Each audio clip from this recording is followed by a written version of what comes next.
আসসালামু আলাইকুম। আজ হচ্ছে আপনার অগস্ট মাসের 28 তারিখ।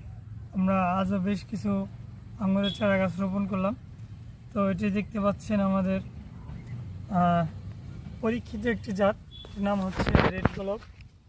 তো এটার ফল আমি নিজে খেয়েছি, আলহামদুলিল্লাহ খুবই স্বাদ। তো আমরা নিজেরা চারা তৈরি করছি, সে তৈরিকৃত চারাগুলো আমরা আজ মাটিতে রোপণ করে দিলাম। এখানে দেখতে পাচ্ছেন। তো আমরা রোপণ করার ক্ষেত্রে খুবই স্বাভাবিক প্রক্রিয়ায় আমরা গাছটা রোপণ করছি।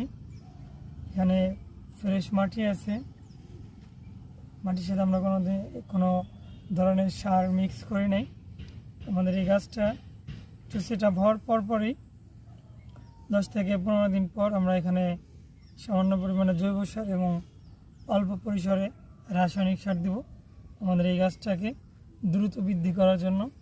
আর এইখানে আমরা আমাদের গাছকে সুস্থ স্বাভাবিক রাখার জন্য জৈব বালাইনাশক ব্যবহার করতেছি। এটা আমাদের মাটির গোড়াতে দিই আমরা মাঝে মধ্যে, এবং গাছের পাতায়ও আমরা স্প্রে করি। তো আমাদের ফরিদপুরে এখন আবহাওয়া খুবই ভালো, আলহামদুলিল্লাহ। তো দেখতে পাচ্ছেন আমরা আরও বেশ কিছু একই জাতের চারা রোপণ করছি। এগুলো হচ্ছে রেড গোলাপ।